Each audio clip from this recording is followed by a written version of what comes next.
શું તમારા મોતીના તોરણમાં પણ આવી ગાંઠો દેખાય છે અને તમે તેને છુપાવવા માંગો છો?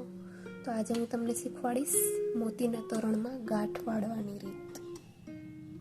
તોરણમાં ગાંઠ વાળતી વખતે આપણે તે ધ્યાન રાખશું કે એકય ગાંઠ આગળની બાજુ ન આવે અને દરેક ગાંઠ પાછળની બાજુ આવે, જેનાથી તોરણ જ્યારે કમ્પ્લીટ થશે ત્યારે એક પણ ગાંઠ આપણે દેખાશે નહીં અને પાછળ તો આવી જશે કાપડ.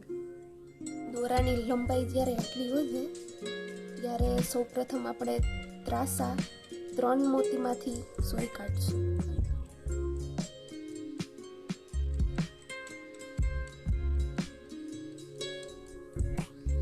આગળની બાજુ છે એટલે સોયને પાછળની બાજુ જવા દઈશું.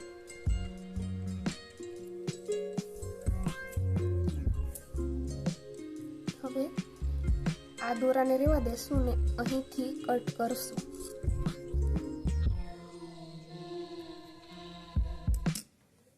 હવે નવો દોરો સોયમાં પોરવી લેશું.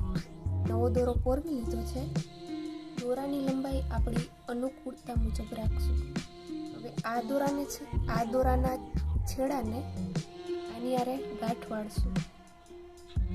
પહેલી ગાંઠ, આ બંને છેડા છે, આ દોરાને ખેંચી રાખશું જેથી ગાંઠ એકદમ મોતીને અડીને વળે.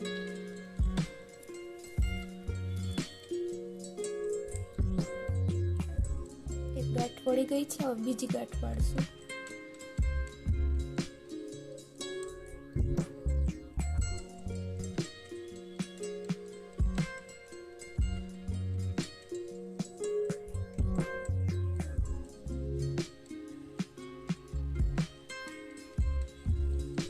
હવે જે જૂનો દોરો છે તેને નવા દોરાની લંબાઈ હારે ગાંઠ વાળશું, 2 ગાંઠ.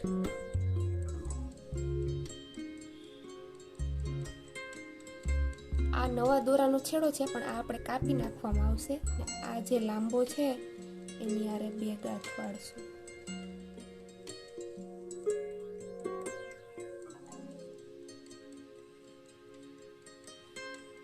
કમ્પ્લીટ થઈ ગયું છે. આ બંને દોરા કાપી નાખશું.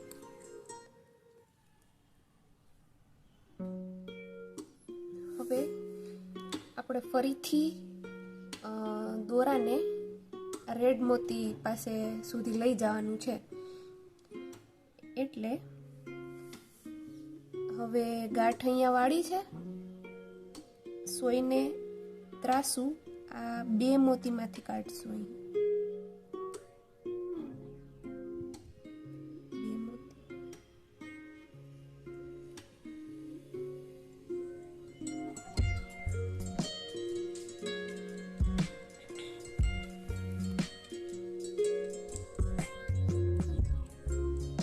અહીં ત્યારબાદ ફરી ત્રાસું 3 મોતીમાંથી.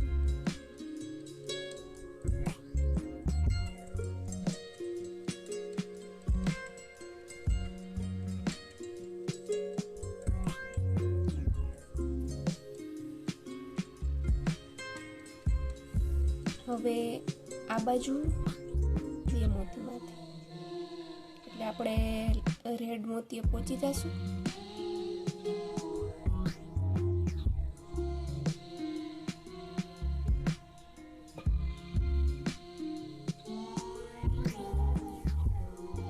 બાજુ છે ત્યાં ગાંઠો દેખાય છે અને આ ગાંઠ પણ પાછળ જ રહી છે.